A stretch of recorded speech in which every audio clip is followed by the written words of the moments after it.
Welcome. But who is that woman and that child? I asked my husband, whom I had not seen in 3 years since he went to work abroad. This is my new family. If you don't like it, you can leave, the mistress answered coldly.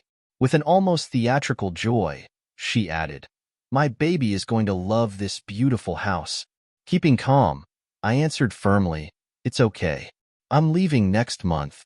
My ex-husband, with a deplorable appearance, asked me desperately, why didn't you tell me the truth? Hi, I'm Angela. I'm 35 years old, and today I want to share an extremely complicated chapter of my life. It was a period that deeply challenged me but also strengthened me, thanks to my son. I hope my story can inspire and help other mothers facing difficulties. Let me explain how this chapter began. Felipe and I were married for 13 years. We both worked full-time, which often made Oscar, our son, feel lonely. But our jobs made sure everything was under control. Oscar, come to dinner. I made beef stew tonight. I called him. I'm coming, he replied. Felipe and I met 15 years ago through a mutual friend. He is 3 years younger than me, and that difference sometimes made him charming but also a little irresponsible. However, his youthful energy was always part of what attracted me. Felipe is a sports fanatic, and our dates often involved watching games. His beaming expression during events lit up every minute we spent watching football, baseball, basketball, and many other sports. After navigating a relationship full of ups and downs, we were blessed with our son, Oscar, and eventually got married. When Felipe found out he would be a father to a boy, he almost jumped for joy. I imagine what kind of boy he will be. For sure, he will love football, said Felipe. It doesn't have to be football. Felipe can choose to go wherever he wants, I reminded him, always respecting our son's personality. Even though I took care of most of the household chores while we both worked, I didn't mind as long as Felipe was happily playing with our son. Now Oscar, who is in 5th grade, continues to grow healthy, although he often feels alone because of our full-time jobs. However, there is a reason why our family is not harmonious. In Felipe's presence, Oscar tends to be more introspective, preferring to draw and put together puzzles instead of getting involved in sports. Oscar loves all kinds of puzzles, from traditional ones to number-based games like Sudoku that have captured his interest. Although I don't quite understand the rules, seeing Oscar happy playing fills my heart with joy. However, Felipe is strongly opposed to these pastimes, as his interests clash with Oscar's. Felipe always anxiously awaited Oscar to become interested in sports. Ever since he was in my womb, he would force Oscar to play soccer. Oscar, let's play soccer outside. He would insist, even when Oscar didn't want to. When I intervened, Felipe would snort and storm out of the house, leaving Oscar in tears. This scene has been repeated ever since Oscar started school. I would hug Oscar, trying to comfort him. It's okay, Oscar. You should do what you like. You don't have to force yourself to enjoy what your dad likes, I would tell him. Oscar would nod and ask, by the way, what happened to that puzzle we bought recently? I've already finished it, Oscar replied. I was surprised because it was a puzzle that even I, as an adult, would hesitate to try to complete in just a week. It was impressive. I always knew that Oscar loved puzzles since he was very young, and I wondered if it could be some kind of talent. But the real question was Felipe. If things got worse, they could get out of control. I needed to find a solution before that happened. The more I thought about it, the more my head hurt. I let out a deep sigh in front of my son. From that day, Felipe came home later and later, and the time we spent together on weekends decreased. Although this trend was generally not positive considering our current family situation, it wasn't all bad. On the other hand, Oscar now had more time to freely follow his interests. While I reflected, Oscar would look at the finished puzzle and start working on another. Whether he had an innate talent or not, he enjoyed activities that involved his reasoning. If Felipe were here, he would probably make some criticisms, but that would be the least of it. My biggest concern was forcing Oscar to participate in activities he didn't like or seeing him receive unnecessary reprimands. At first, I tolerated Felipe's lack of help with household chores, hoping that eventually he would become more involved in raising our son. However, the current situation was far from ideal and seemed to get worse. For me, It was increasingly difficult to accept. That Sunday afternoon, Felipe returned home. It was after 4 p.m. "Welcome," I said coldly. Our conversations had lost all warmth with time, and his late return probably meant that he had spent the day watching sports somewhere. I couldn't help but wonder what his true feelings were about our situation. I decided it was time to confront him. "Felipe, we need to talk," I announced directly. Sensing the tension, Oscar retreated to his room. Although I tried to keep the conversation private, Felipe, conscious or not, replied with a hard expression. "I'll get to the point. What do you think about Oscar's situation?" I asked. Felipe's response left me completely stunned.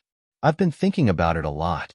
If he doesn't like sports despite my invitations, maybe he's not even my son," Felipe said.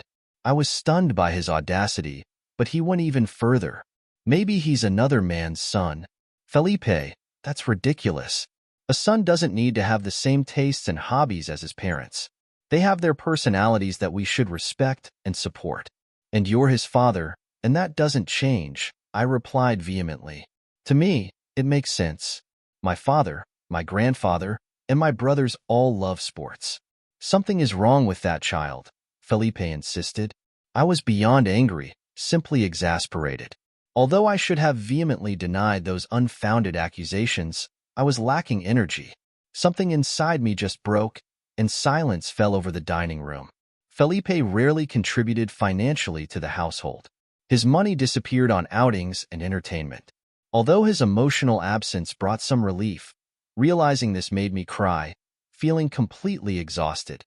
Then, on a summer day, after a time of increasing tension, Felipe announced, "I'm going to work abroad." I wondered how I should react.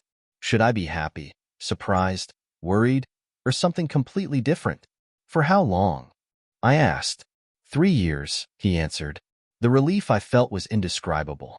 "Take care," said Felipe. Lately, he spent less and less time at home. But when he appeared occasionally, it seemed like the whole house became a suffocating vacuum. No matter where he was, struggling to breathe had become constant. In that context, his proposal to be absent for a long period seemed like an unexpected gift, something that I didn't even dare to expect, honestly. I cared little about what I did or who I was with. "I'm leaving next Sunday," added Felipe, ending the conversation abruptly. I simply nodded, without the strength to respond or react. Now, 3 years have passed since he left. Oscar finished primary school and is now in the second year of high school. Oscar seems more mature than before. During these 3 years, our life found a rhythm of peace. It may sound like an exaggeration, but the relief of having fewer worries is indescribable. Despite the difficulties of balancing household chores and work, I feel like we are on the right track. Oscar is still passionate about puzzles and studies, especially math. His teacher commented that he handles challenging problems that are far above the average of his classmates. Hearing that filled me with pride and made me feel that he has a special talent. I tried to share that news with Felipe, but as expected, there was no response. Allowing Oscar to follow his interests was undoubtedly the best decision. Seeing how his smile multiplies is the greatest reward I could ask for. Without getting stuck in the past, I returned to work. In the last 3 years, remote work has become common, and my workplace was no exception. Being able to work from home has been a convenience to better manage tasks and time. Then the bell rang. It was an ordinary afternoon during the week. It could have been a delivery, a salesman, or something related to the neighborhood association. Oscar was not at home. At that moment, when I looked at the monitor, I was surprised to see Felipe's face, now darker than I remembered. "Welcome back," I answered, trying to sound as indifferent as possible. "Yes, I'm home," Felipe said with a smile that seemed rehearsed. His expression did not reveal much, but there was something in his attitude that suggested good humor, almost irritating. In the last 3 years, I had waited for Felipe to reconsider his attitude. But when he opened the door, my mind simply went blank. Behind him was a blonde woman holding a baby in her arms. "Who are you?" I asked delicately, although I already had an idea. Felipe, with surprising coldness, declared, "This is my new family now. I will have a real family and a normal son. If it bothers you, just go away." Sure, I already expected it. I sighed internally. The blonde woman was still smiling and suddenly exclaimed, "What a beautiful house! I can already imagine our children running around here. We will be very happy." My fury turned into an involuntary laugh. "Dear," I said with an ironic smile, "you can have the most beautiful house in the world, but with this man at your side, you will hardly be happy. But good luck." Felipe was stunned, while the woman looked confused as he asked, still trying to understand my words, "I lived with him for years. I know what I'm talking about, but maybe you need to find out for yourself," I continued, still smiling ironically. Felipe tried to regain control. "That's not fair. I've changed. Things will be different now." It was then that Oscar broke the awkward silence. "What's going on?" he asked with surprising calm. Felipe, attempting a casual approach, replied, "Oscar, you have grown quite a bit. How are you?" Felipe's lack of remorse was disconcerting. I never expected he could be so insensitive. "Welcome back," Oscar replied, reciprocating his father's indifferent attitude. "I guess I didn't mention I would be arriving early because of exam season, which starts today," Oscar said with impressive maturity. I vaguely remembered something about it, but at that moment, my concern was how Oscar was handling all of this. Before I could ask, he assured me, "Mom, it's okay." With that simple statement, I felt an unexpected calm. Oscar was right. We would get through this. "I knew you would get through it, Felipe. Don't worry, I'm leaving your house.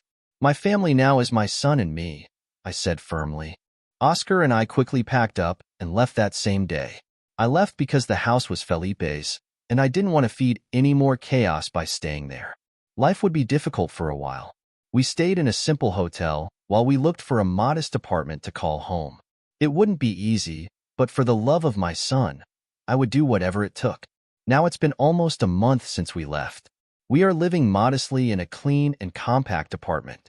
Felipe and I have already finalized the divorce process, including the custody and child support agreements.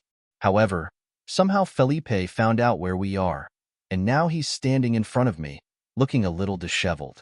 I didn't plan this reunion, but curiosity consumed me. "What do you want?"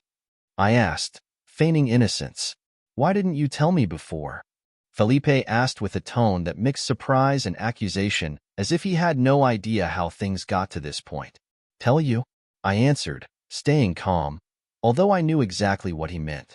"About Oscar. I saw it on the news online. It seems he is talented," said Felipe with an expression that mixed resentment and something similar to regret.